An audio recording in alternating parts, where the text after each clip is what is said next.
12 जुलाई 2024 को पुलिस प्रशासन को सूचना मिलती है कि दिल्ली के एक वेश्यालय में 14 साल की नाबालिग लड़की को जबरदस्ती लाया गया है और उसके साथ में यौन शोषण हो रहा है। नमस्कार दोस्तों, ये सच्ची घटना दिल्ली की है। दिल्ली में एक वेश्यालय है, वहां पर यह घटना हुई है 12 जुलाई 2024 को। आइए इस पूरी घटना को जानते हैं और मैं वादा करता हूं आपसे कि इस घटना से आपको बहुत कुछ सीखने को मिलेगा। आपको पता चलेगा कि समाज कैसा है और आपको किस तरीके से समाज से बच करके रहना है। कैसे ये लड़की वहां पहुंची थी, किसने इसके साथ में धोखा किया था। तो आइए जानते हैं इस पूरी घटना को। दिल्ली के अजमेरी गेट के पास श्रद्धानंद मार्ग पर एक वेश्यालय है। इस वेश्यालय को अंजलि उर्फ मीना नाम की एक महिला चलाती है। 12 जुलाई से कुछ दिन पहले अनस नाम का एक शख्स लड़कियों की तस्करी करके यहाँ पर यानी कि इस वेश्यालय में लेकर के आया था और इसी तस्करी में ये नाबालिग भी शामिल थी। इस नाबालिग को अनस नाम के शख्स ने वेश्यालय में धकेल दिया और इसके साथ में यौन शोषण करने के लिए इसको वेश्यालय में छोड़ दिया। लेकिन 12 जुलाई 2024 को किसी शख्स ने पुलिस प्रशासन को खबर दी कि श्रद्धा नगर के पास एक वेश्यालय है, वहां पर एक 14 साल की लड़की को जबरदस्ती लाया गया है और उसके साथ में शारीरिक संबंध बनाए जा रहे हैं, उसके साथ में जबरदस्ती की जा रही है। DCP central M Harshvardhan sir को जब ये चीज़ पता चली, उन्होंने तुरंत के तुरंत अपनी टीम के साथ मिलकर के उस लड़की का रेस्क्यू किया और उस लड़की को बचा लिया। उस लड़की को बचाने के बाद में उसको अच्छे तरीके से शेल्टर में लेकर के गई। वहां पर जाने के बाद में एनजीओ ने उससे काफ़ी पूछताछ भी की।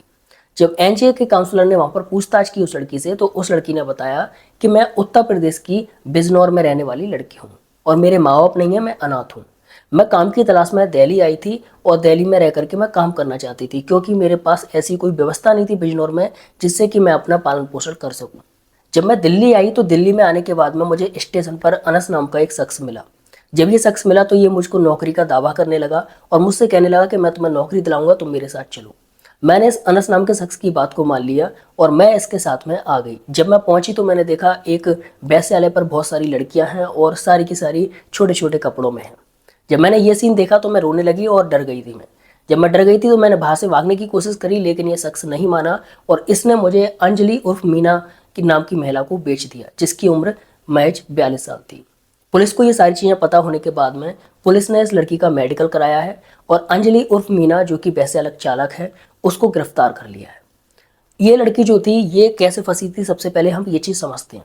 ये लड़की यूपी बिजनौर की थी और ये काम की तलाश में दिल्ली गई थी। अक्सर छोटे शहर के लोगों को ऐसा लगता है कि दिल्ली में हर जगह बहुत सारा व्यापार है, बहुत सारा काम है और आप लोग आसानी से वहाँ पर जाकर के काम कर सकते हो। इसीलिए लोग ज़्यादातर क्या करते हैं, दिल्ली, मुंबई, इन शहरों में ज़्यादा भागते हैं।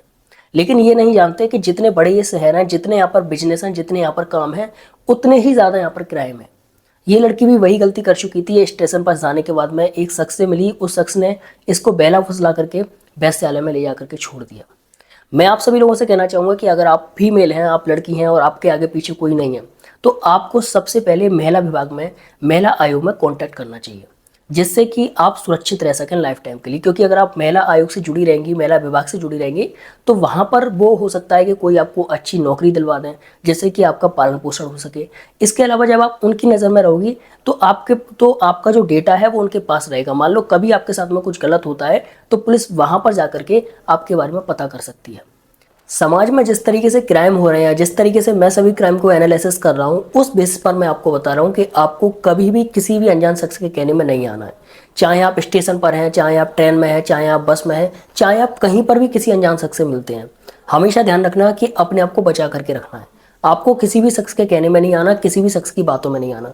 कोई शख्स आपको कितनी भी गारंटी दे, कितने भी वादे करे, आपको उसके कहने में बिल्कुल नहीं आना है, क्योंकि वो एक दिन आपको ऐसा फंसाएगा कि आप उससे कुछ कहने के लायक ही नहीं रहोगे, आप उस तक पहुंच ही नहीं पाओगे। इसीलिए आपको अनजान शख्स से बच करके रहना है। और मैंने आपको अभी जस्ट कुछ देर पहले ही बोला था कि अगर आपको नौकरी करनी है, आप अकेले हो, आपका बैकग्राउंड नहीं है, तो आप लोग महिला आयोग में, महिला विभाग में जाकर के मदद लो। मिलता है अगली वीडियो में, तब तक के लिए बाय बाय। आप कमेंट करके जरूर बताइएगा कि आपको इस वीडियो से क्या सीखने के लिए मिला। Thank you so much.